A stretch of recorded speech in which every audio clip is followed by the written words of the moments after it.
Assalamualaikum warahmatullahi wabarakatuh. Salam sejahtera bagi kita semua. Bismillah walhamdulillah wassalatu wassalamu ala rasulillah wa ala alihi wa sahbihi wa mawala. Subhanaka la ilma lana illa ma 'allamtana innaka antal alimul hakim. اللهم ارزقنا المعارف الربانية واللطائف الرحمانية والعلوم اللدنية وبلغنا رتبة الإحسان ووحدة الشهود والحمد لله رب العالمين. Yang saya hormati Menteri Dalam Negeri Republik Indonesia Profesor Dr. Jenderal Haji Tito Karnavian, Gubernur Kalimantan Timur Profesor Dr. Insinyur Ahsan Nur MSc, dan seluruh anggota Forum Koordinasi Pimpinan Daerah Provinsi Kalimantan Timur, Rektor Universitas Nahdlatul Ulama Kalimantan Timur, beserta sivitas akademika,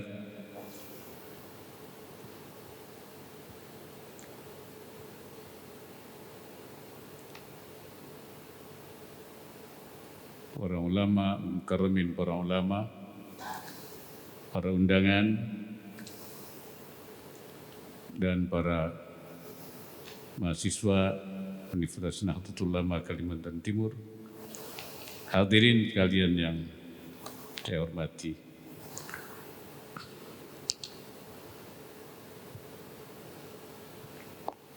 Puji syukur kehadirat Allah Subhanahu wa Ta'ala atas segala limpahan karunia-Nya, rahmat-Nya kepada kita semua, sehingga hari ini kita dapat hadir dalam keadaan sehat walafiat pada acara Dies Natalis ke-7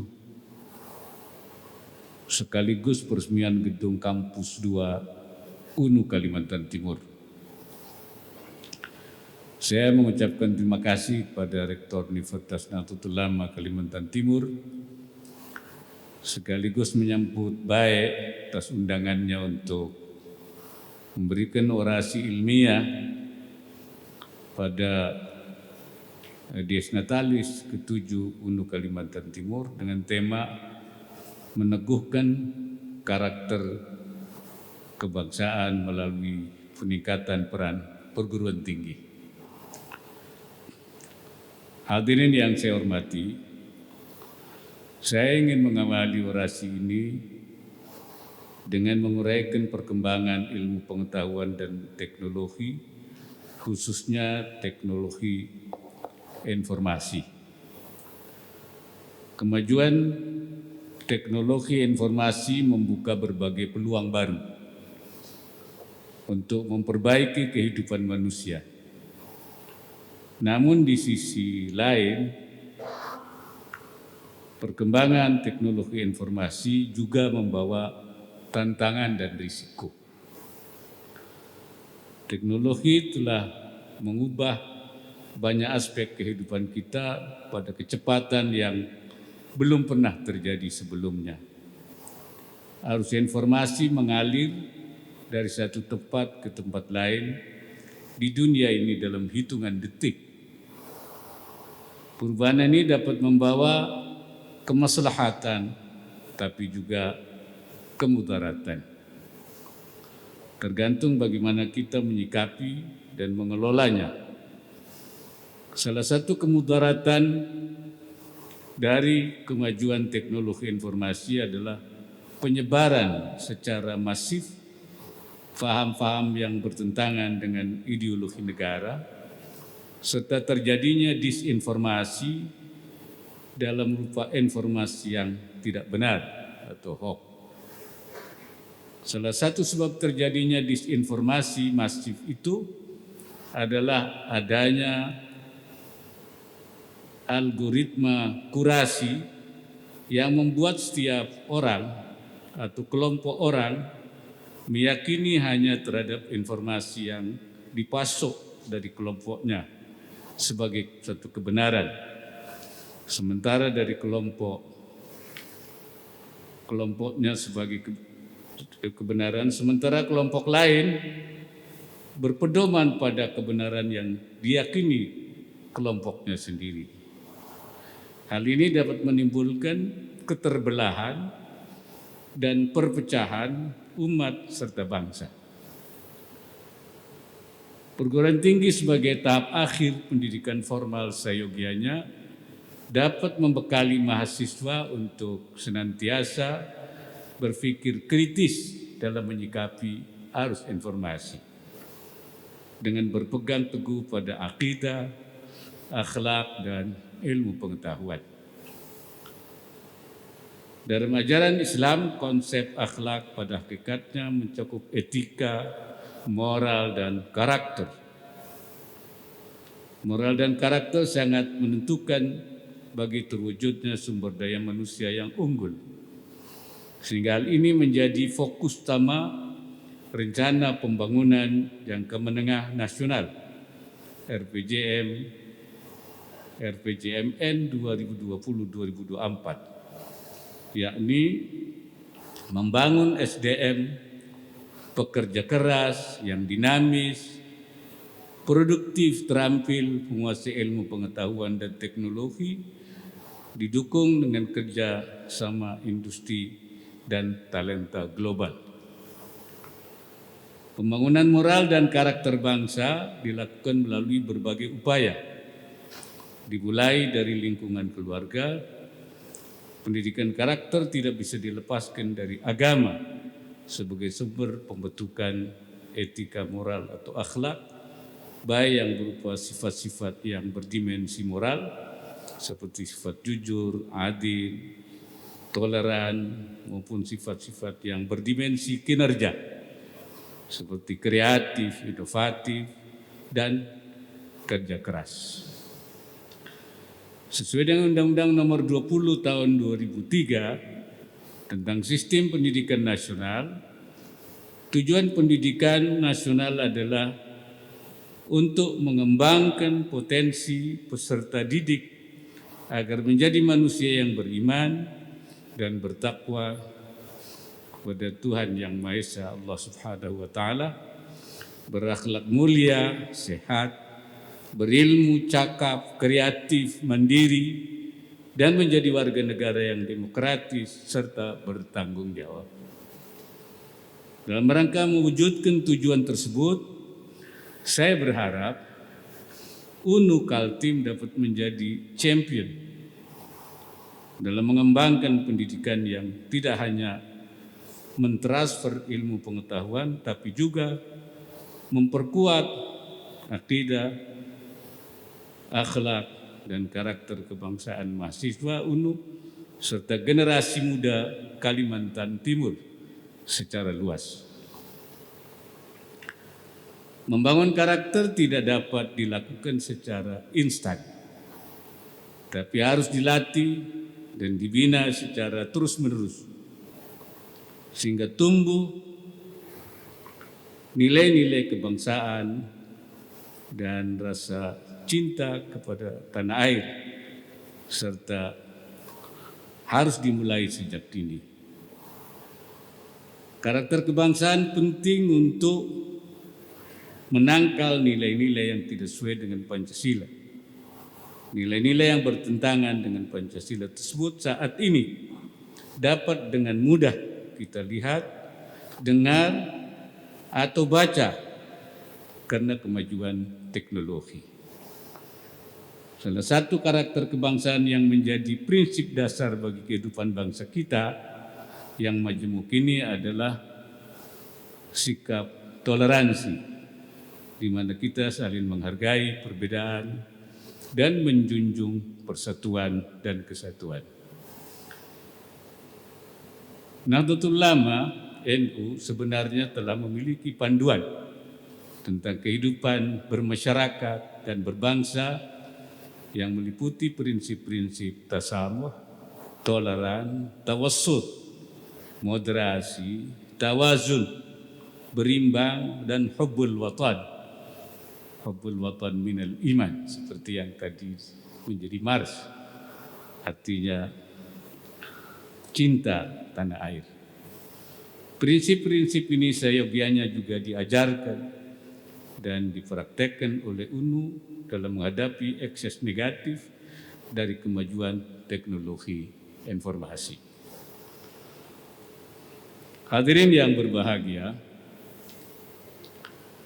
pemerintah Indonesia telah menyiapkan langkah-langkah untuk memasuki usia emas di tahun 2045, di mana negara kita diprediksi akan menjadi salah satu dari kekuatan ekonomi global. Untuk itu, SDM yang unggul, berdaya saing, dan memiliki karakter yang kuat adalah sebuah keniscayaan. Bagi kita umat Islam, menciptakan SDM yang menguasai ilmu pengetahuan dan teknologi itu merupakan kewajiban agama. Karena Allah Subhanahu wa taala menyatakan dalam Al-Qur'an, "Huwa ansya'akum minal ardi wasta'amarakum fiha." Artinya Allah yang menciptakan kamu dari bumi dan menjadikan kamu sebagai pemakmurnya. Untuk memakmurkan bumi diperlukan kunci-kunci dan sebab-sebabnya. Mafatihul imarah wa asbabul imarah. Salah satu kunci dan sebab itu adalah SDM unggul yang menguasai ilmu pengetahuan dan teknologi. Oleh karena itu, menyiapkan SDM unggul termasuk amrun diniyun syar'iyun ta'miriyun lil ard. Artinya perkara agama yang sesuai dengan syariah, perintah agama, dan untuk memakmurkan bumi. Mahasiswa sebagai pemuda adalah bagian dari masa kini dan masa depan. Pemuda Indonesia tidak boleh lengah dan senantiasa siap dalam menghadapi berbagai tantangan baru di dunia, memanfaatkan kemajuan teknologi untuk pengembangan diri, berkontribusi bagi masyarakat, dan mencapai cita-cita bangsa. Saya mendorong UNU Kaltim untuk mempersiapkan generasi muda yang kompeten dan kompetitif, mampu bersaing secara global, namun tetap memiliki akhlak mulia dan memiliki karakter kebangsaan yang kuat sehingga tidak terombang-ambing oleh arus perubahan.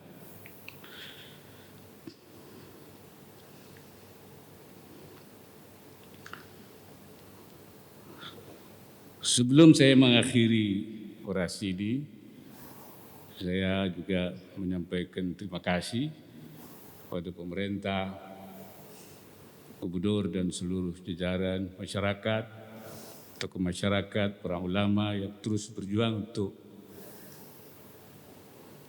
mengendalikan COVID-19 yang bahayanya sudah berdampak kepada tidak hanya masalah kesehatan, tapi juga masalah sosial, masalah ekonomi. Alhamdulillah sekarang sudah melandai.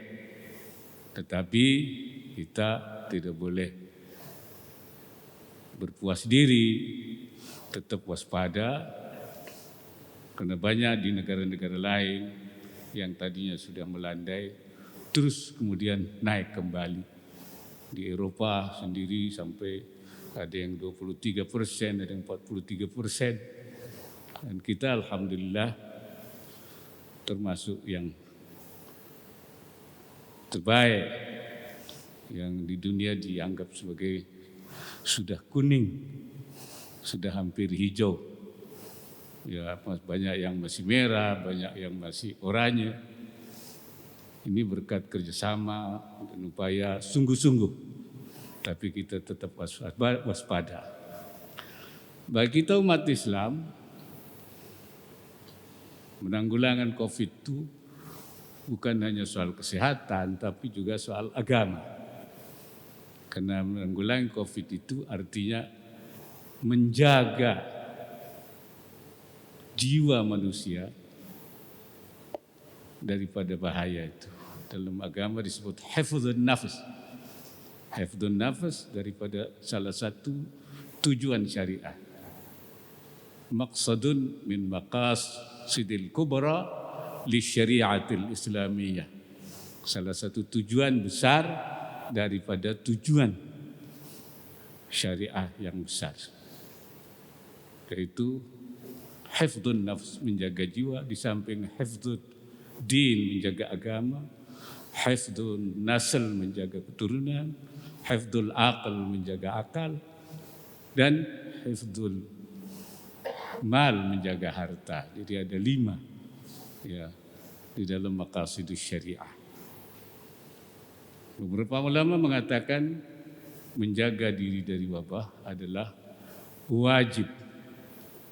Syekh Nawawi Al-Bantani mengatakan waktu menafsiri ayat khudhu khitrakum, ya, itu beliau mengatakan wa hadhil ayat tadullu ala wujubi al-hidri anil madar an jami'il madar al-madnunah. Ayat ini menandakan wajibnya kita untuk menjaga diri dari semua bahaya yang diduga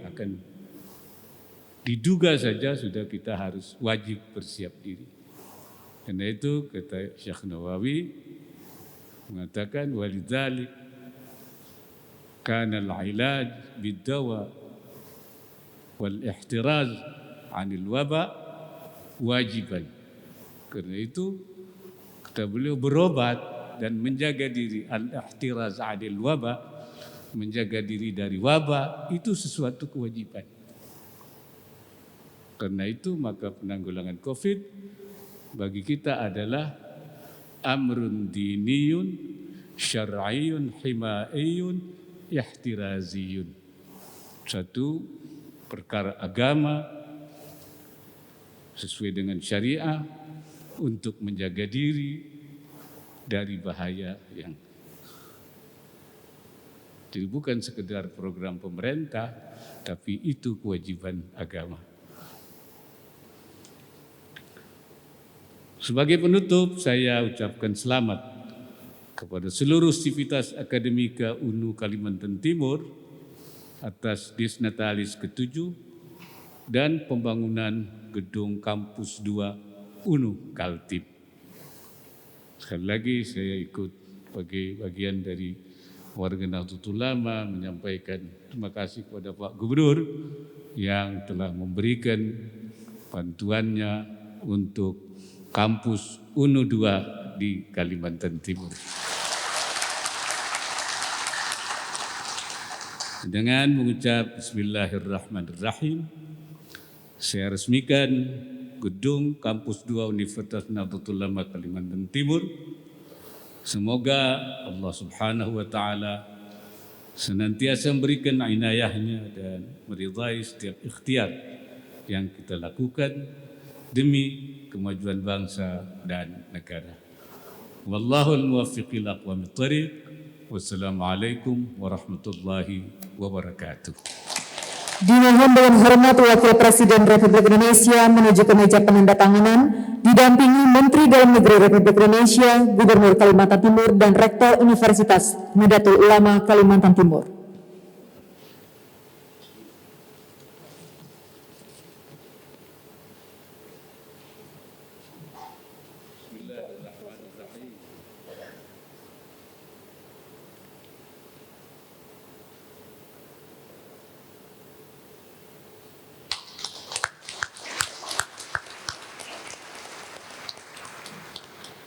Terima kasih, kami silakan untuk kembali ke tempat semula.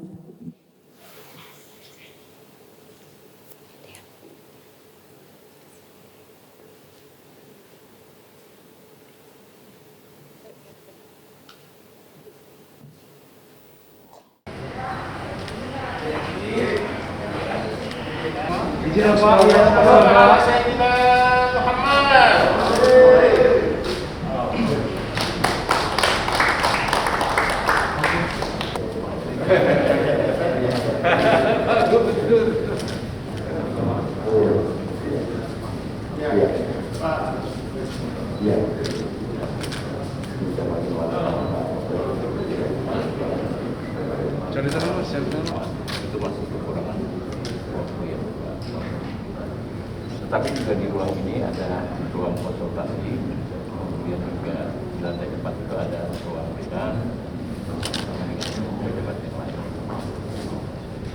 Sementara untuk sket ruang ya.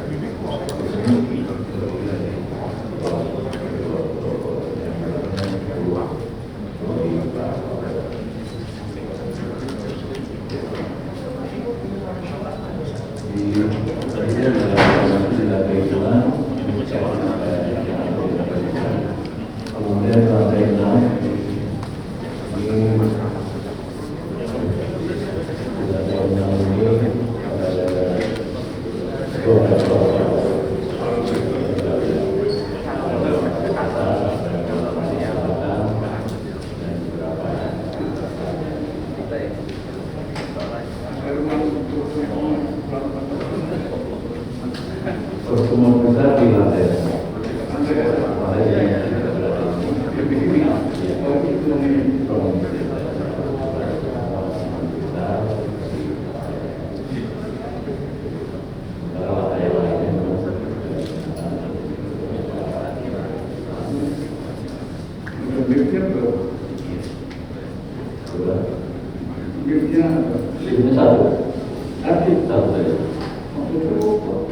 Jadi ini kemungkinan mengapa ada kesempatan Rotary Indonesia itu insya Allah mahasiswa dan mau muda pakai ada itu tiga tidak menggunakan media.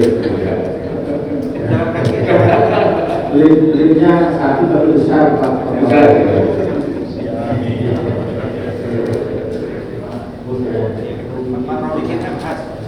Tadi yang punya khas saya.